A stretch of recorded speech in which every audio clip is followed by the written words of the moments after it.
What is going on, everybody, and welcome back to another episode of the A24 Archive. This is the segment on the channel where I go through every A24 film from the beginning of their catalog all the way to the end of their catalog, watching each film in chronological order. And this has been a really interesting experience for me. As I've said in some past videos, I'm in a period right now in their catalog where there's a lot of movies that I have not seen. So it's been really interesting to me to kind of get to watch these films for the first time. And the movie I watched for today's episode is one that I'd never even heard of before. And I really love Ewan McGregor. And so I was looking forward to seeing it. And the movie I'm going to be talking about today is Son of a Gun. Son of a Gun is directed by Julius Avery. Locked up for a minor crime, 19-year-old J.R., played by Brenton Thwaites, learns the harsh realities of prison life. Protection, if you can get it, is paramount.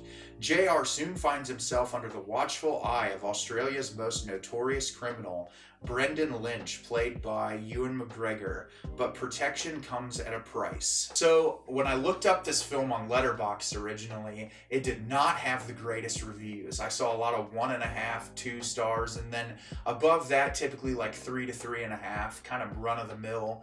And I would say the 1 to 1.5 stars are a little harsh.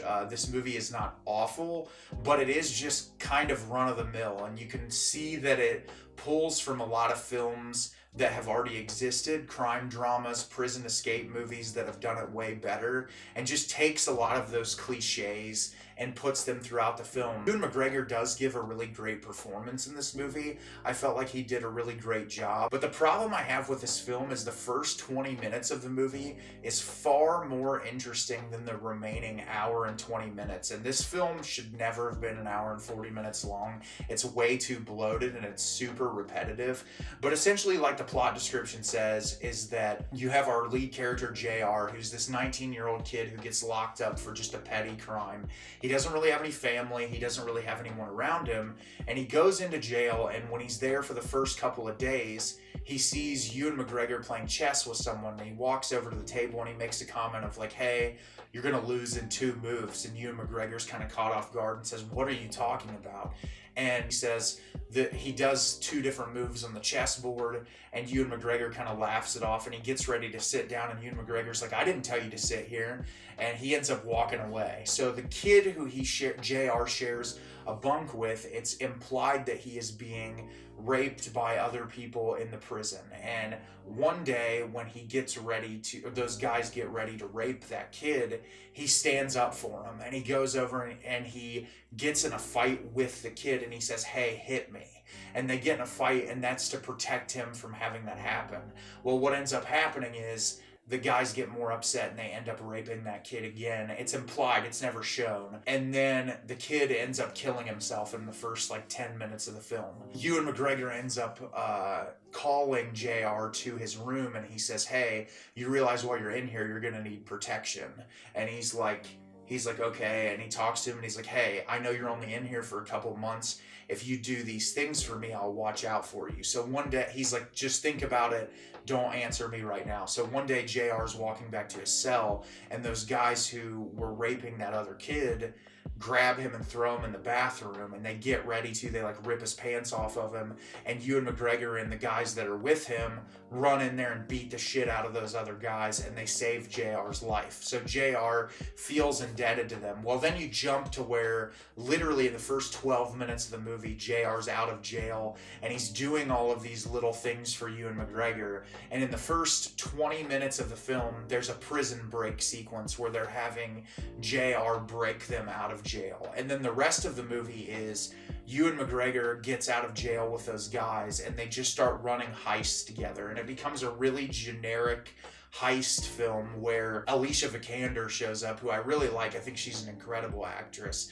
She shows up as one of the people who works for these guys. She doesn't really want to be in this life, and she becomes the romantic interest of our lead character, JR. And he doesn't really have a family. He doesn't really have a structure outside of these people he's met in jail, and so he feels sort of compelled to do this because what else does he have?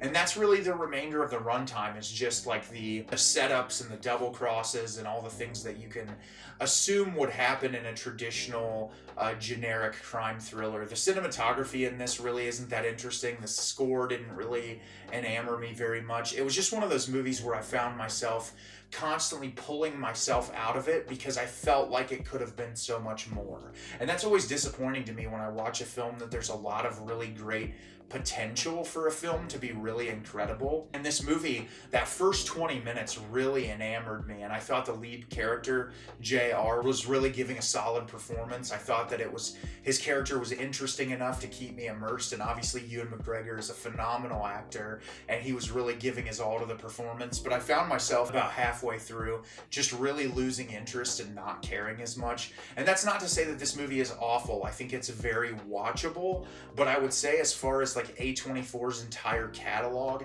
this is one that, unless you're really a Ewan McGregor fan or want a more generic crime drama that isn't Revenge of the Green Dragons, which was one of the worst things I've ever watched, this is a movie I would say to check out. So have you seen Son of a Gun? Did you love it? Did you hate it? Leave me a comment down below and let me know what you thought.